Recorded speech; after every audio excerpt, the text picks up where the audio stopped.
Cube Radio. Normand Lester raconte l'énigme du Dr Bull et de ses super canons. Ma nouvelle série de balados raconte l'histoire de Gérald Bull, le scientifique génial qui a conçu et développé ici au Québec, en Estrie, le plus gros canon de l'histoire. Il a été assassiné à Bruxelles en 1990 avant de pouvoir faire assembler en Irak ce que les médias ont appelé le canon de l'Apocalypse. Voici l'histoire de l'énigmatique Dr Bull.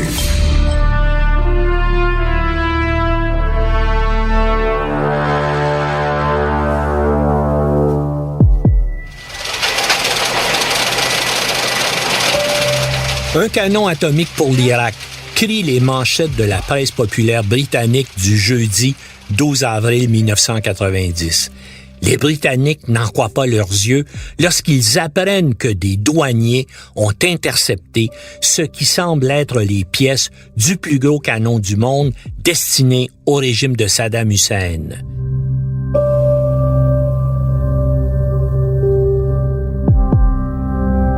La veille, dans le cadre de ce que les douanes britanniques ont nommé avec une pointe d'humour l'opération Bertha, allusion au gros canon allemand de la Première Guerre mondiale, les gabelous de Sa Majesté ont saisi sur les docks de Middlesbrough, à 350 km au nord de Londres, 8 caissons cylindriques géants en bois qu'on était à charger à bord d'un cargo.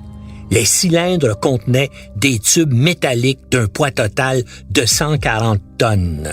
Ces tubes, mis bout à bout, devaient constituer un super canon, le plus grand canon de l'histoire.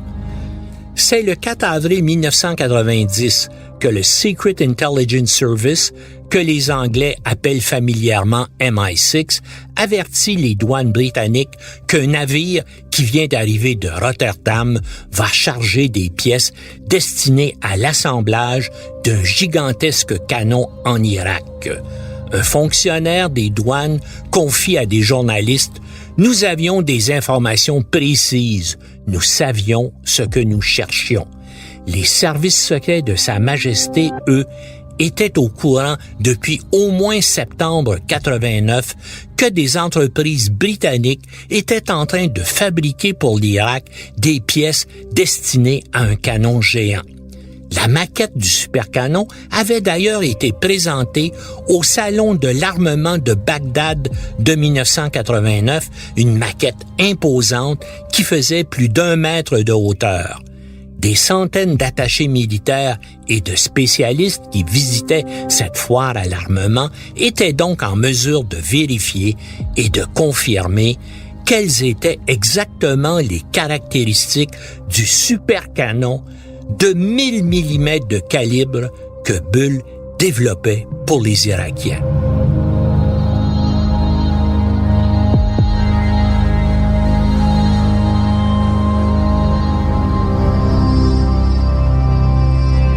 Pour les spécialistes, c'était un secret de polichinelle. Les services secrets belges avaient alerté plusieurs services amis dans le courant de l'année 1989 que la Space Research Corporation de Bruxelles en était le maître d'œuvre. À travers le monde, dans les milieux du renseignement, on sait que la SRC de Bruxelles est le plus important bureau d'études balistiques de la planète, qu'il agit comme conseiller dans le domaine de l'artillerie lourde auprès des forces armées de dizaines de pays, dont l'Irak. Son patron, l'énigmatique Dr Bull, tente pourtant d'entourer ses activités de la plus grande discrétion, comme il se doit quand on exerce un tel métier. Le Mossad et la CIA étaient au parfum depuis encore plus longtemps que leurs collègues belges de la nouvelle tentative de leur vieille connaissance, Jerry Bull, de réaliser le rêve de sa vie. Et ils avaient eux aussi, à ne pas en douter, alerté Londres.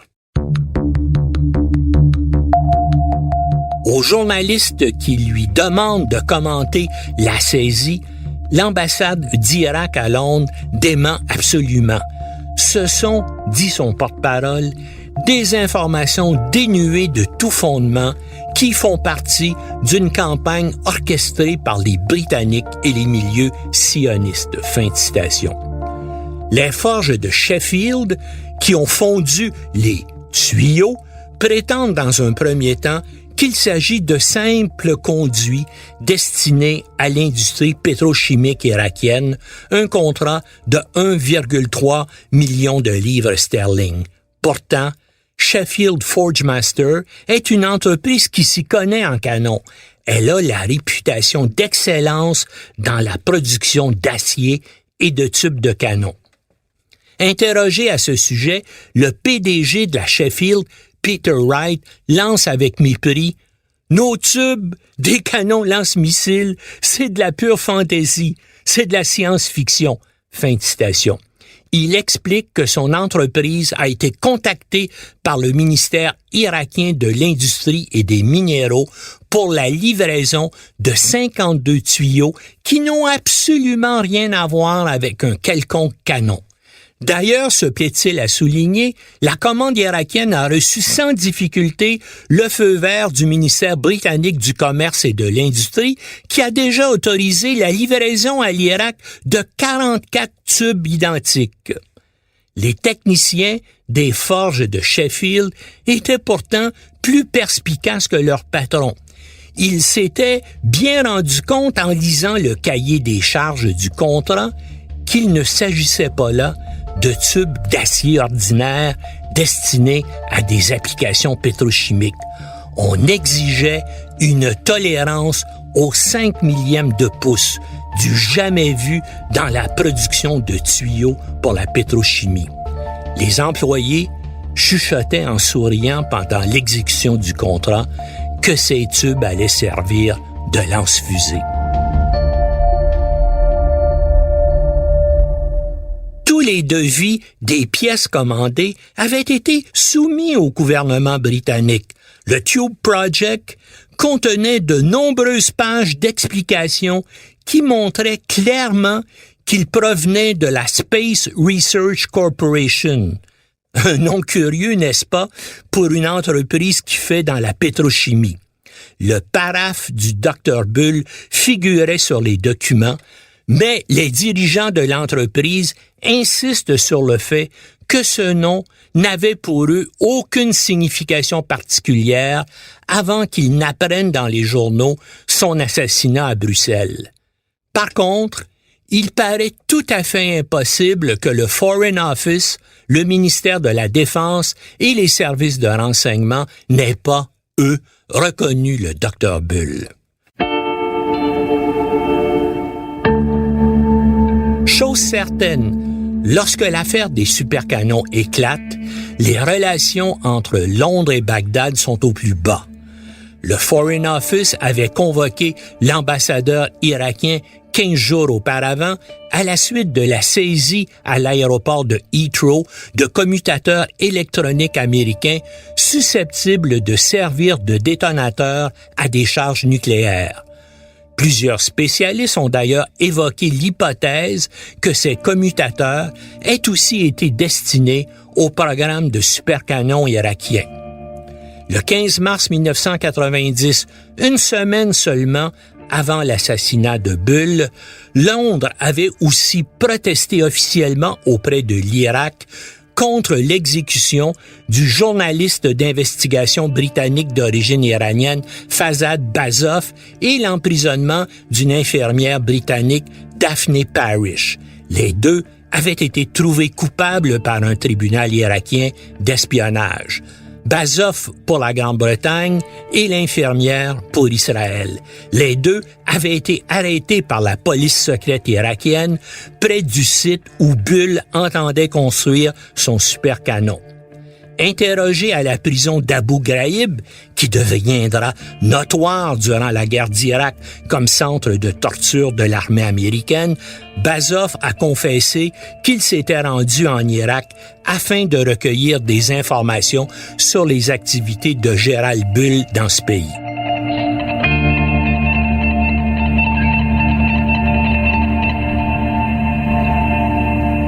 Je me dois de souligner que parmi les spécialistes des questions militaires, tant gouvernementaux que les analystes indépendants, les sceptiques sont nombreux quant au supercanon.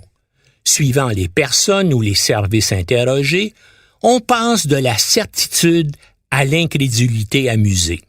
Certains experts affirmaient péremptoirement qu'un tel canon défiait les lois de la physique, notamment en raison des supports colossaux nécessaires pour empêcher le canon gigantesque de courber. Ces prétendus experts n'avaient pas songé qu'il pourrait être construit à flanc de collines ou de montagnes. La saisie des tuyaux par les douanes britanniques devait faire la démonstration que les experts ont rarement d'imagination. Les experts, particulièrement dans le domaine militaire, comme j'ai pu le constater personnellement à plusieurs reprises, sont souvent incapables de concevoir une approche non conventionnelle à leur domaine. La presse britannique en cita plusieurs. Selon l'un d'eux, un canon fabriqué avec les tuyaux saisis tuerait plus de ses servants que d'ennemis. L'affirmation des Affaires étrangères qu'il ne s'agissait que d'un oléoduc et pas d'un supercanon exaspère la direction des douanes. Un haut fonctionnaire de cette administration confie à des journalistes sous le couvert de l'anonymat que les pièces commandées par l'Irak font partie d'un système pour lancer des missiles ou même des satellites. Un spécialiste indépendant réputé, en tout cas, n'a pas hésité quand on lui a demandé qui pouvait être à l'origine d'un tel projet.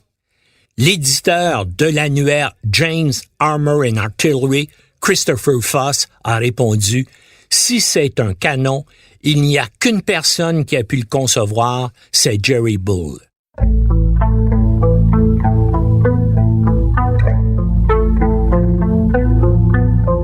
Le lien entre les tubes saisis et le maître de la science balistique au 20e siècle, assassiné quelques semaines plus tôt, est vite établi. L'ensemble de la presse britannique, puis celle du continent, publie des articles plus ou moins bien documentés sur sa vie, sa carrière scientifique et surtout sur son obsession de construire le plus grand canon d'histoire, un canon capable de mettre des satellites en orbite ou de lancer des missiles à des milliers de kilomètres. La presse populaire britannique a vite fait de baptiser cette arme « canon de l'Apocalypse ».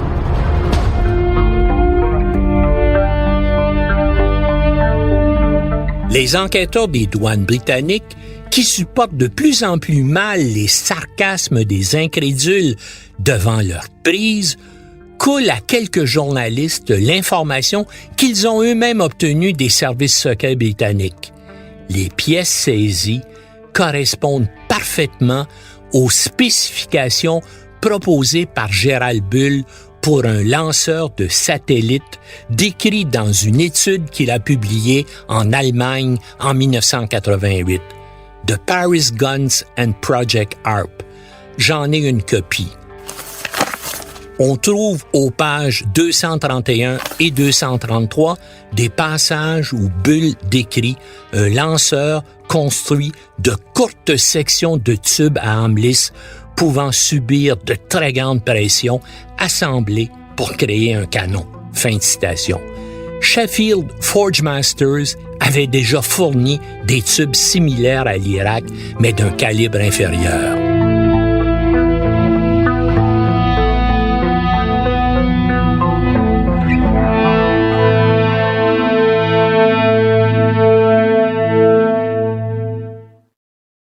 À la SRC à Bruxelles, Michel, le fils de Gerald Bull, affirme à des journalistes dubitatifs que la plus illustre société de consultation dans le domaine de l'artillerie lourde tente de se diversifier dans la pétrochimie avec des résultats mitigés, précise-t-il.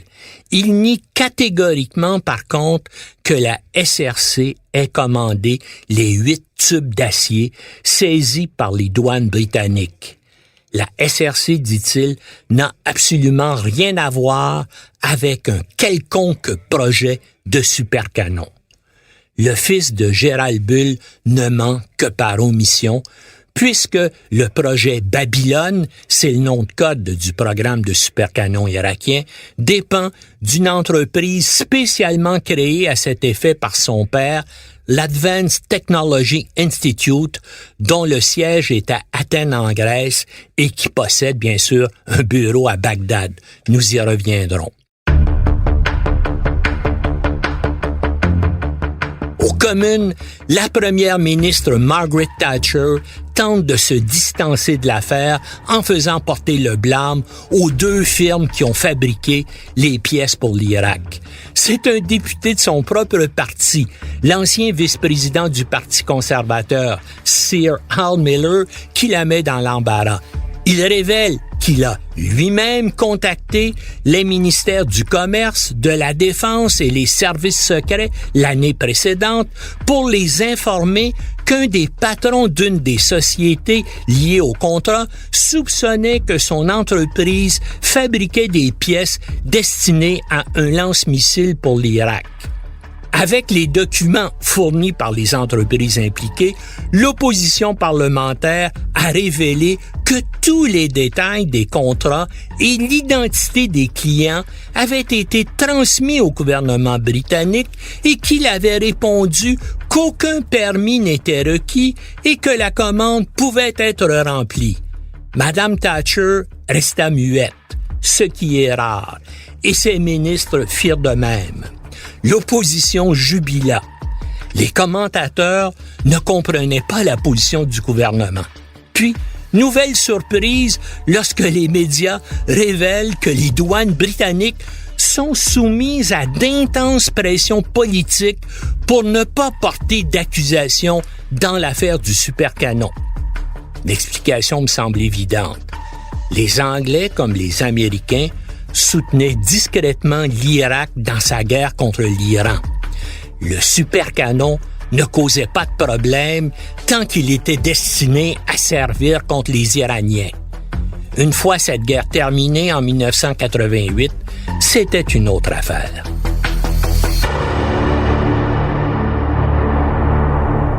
Après les tubes pour le supercanon, voici maintenant la poudre.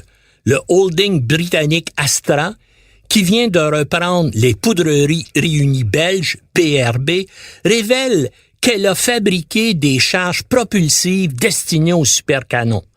PRB est une entreprise depuis longtemps associée à Gérald Bull.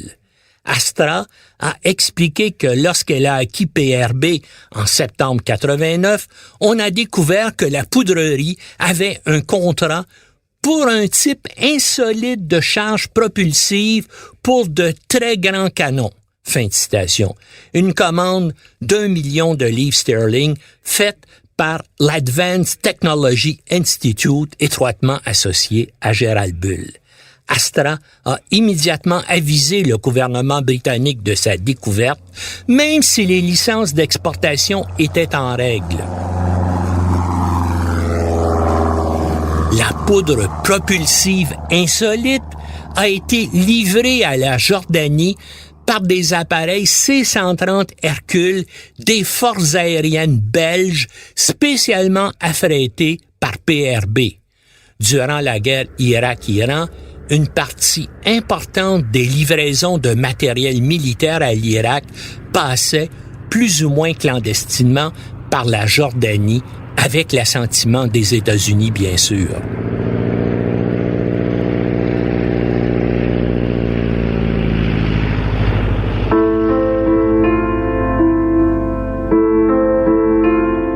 Un mois après la mort de Bull, le 19 avril 1990, la SRC a annoncé qu'elle fermait ses portes.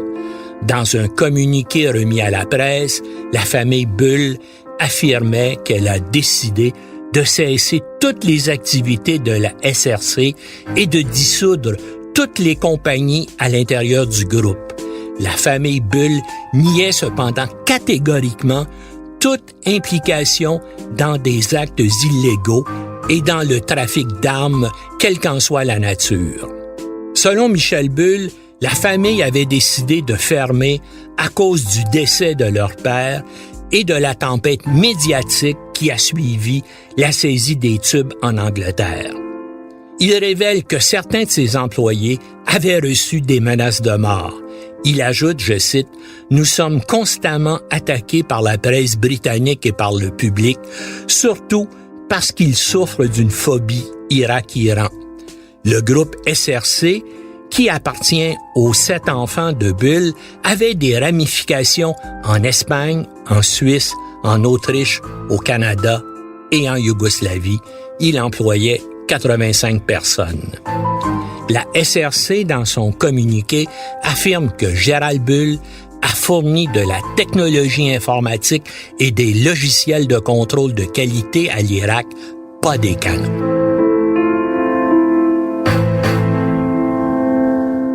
La saisie des 8 tubes et l'invraisemblable enchevêtrement d'informations parcellaires concernant les tractations entourant cette affaire allaient connaître plusieurs autres rebondissements dans les semaines suivantes, impliquant l'Irak et plusieurs compagnies européennes qui fabriquaient les composantes du supercanon.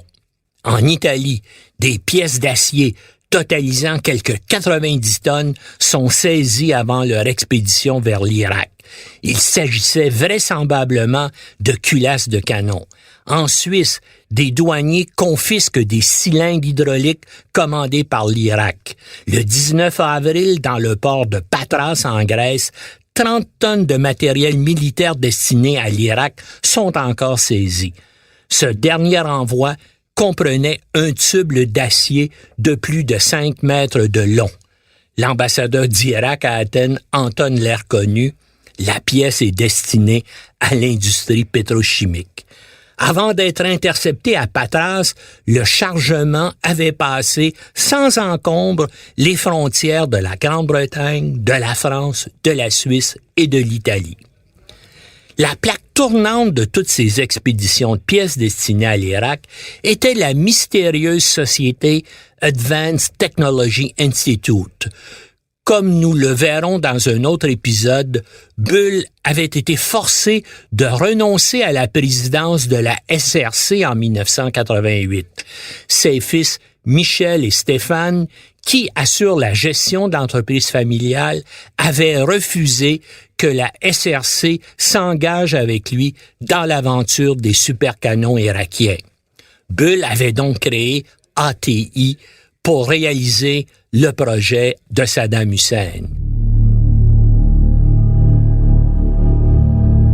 Il avait amené avec lui de chez SRC un ingénieur métallurgiste britannique qui remplira la fonction de directeur des projets à l'Advanced Technology Institute, le Dr. Christopher Cawley. C'est lui qui passera toutes les commandes en Grande-Bretagne pour les pièces du supercanon. Après seulement quelques mois chez ATI, il claquera la porte. Cawley, retenez bien ce nom, nous y reviendrons plus loin. Coup de théâtre. Le 15 novembre 1990, la Couronne renonce à engager des poursuites dans l'affaire des supercanons, faute de preuves.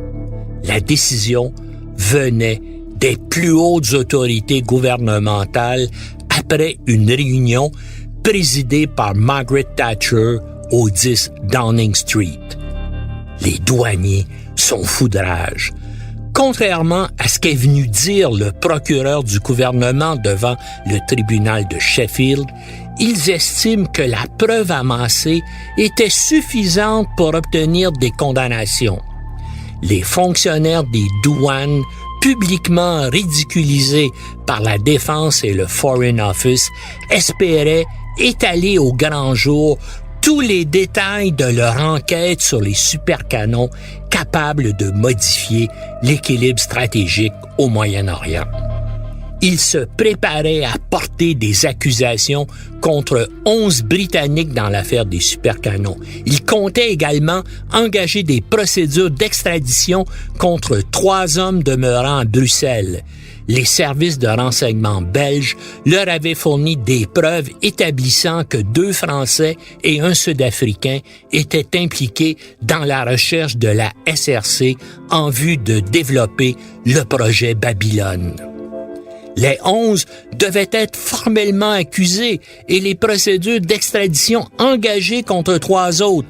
Mais, tard la veille, le gouvernement britannique a décrété l'arrêt immédiat des procédures, frustrant les enquêteurs de la satisfaction de montrer aux yeux de tous qu'ils avaient raison, en dépit des sarcasmes des experts.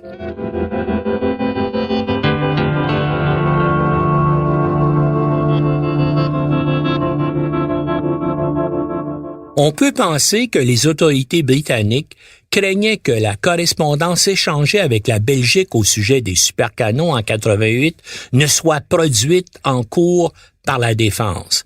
Mais des personnes familières avec le dossier pensent qu'on craignait aussi qu'un procès entraîne des révélations sur le principal collaborateur de Gérald Bull dans le projet Babylone, le docteur Christopher Cawley. L'homme qui avait été chassé de la SRC en 1988 pourrait être repris par Bull à ATI, qu'il devait ensuite quitter quelques mois plus tard. Des sources soutiennent en effet que Cawley s'était rendu en Israël en 1988 pour informer le ministre israélien de la Défense, Moshe Arens, des projets de supercanons irakiens. Si cette information est vraie, cette visite en Israël du principal collaborateur de Gérald Bull sur les supercanons soulève plusieurs questions.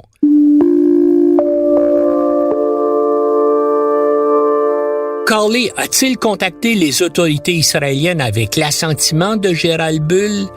Était-il en contact aussi avec le Secret Intelligence Service? Et si oui, depuis quand? Quoi qu'il en soit, la curieuse décision d'arrêter toutes les procédures a été prise lors d'une réunion du cabinet britannique sous la présidence de Margaret Thatcher, alors que son gouvernement considérait qu'il y avait eu dans cette affaire exportation illégale d'armements meurtriers vers l'Irak. Madame Thatcher ne voulait absolument pas que des hauts fonctionnaires viennent témoigner qu'elle était au courant de ce qui se passait et qu'elle avait même probablement autorisé, sinon encouragé, l'opération.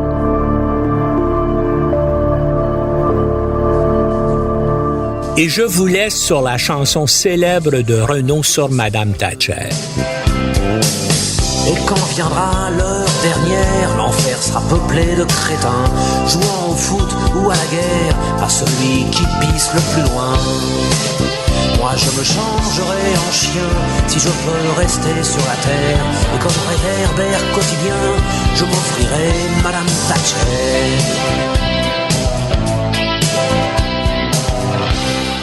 Je vais raconter dans le prochain épisode comment Gérald Bull a conçu et développé ici au Québec son projet de supercanon, pourquoi Saddam Hussein s'y est vivement intéressé et aussi pourquoi les États-Unis et leurs alliés, dont le Canada, l'ont laissé faire et même l'ont aidé.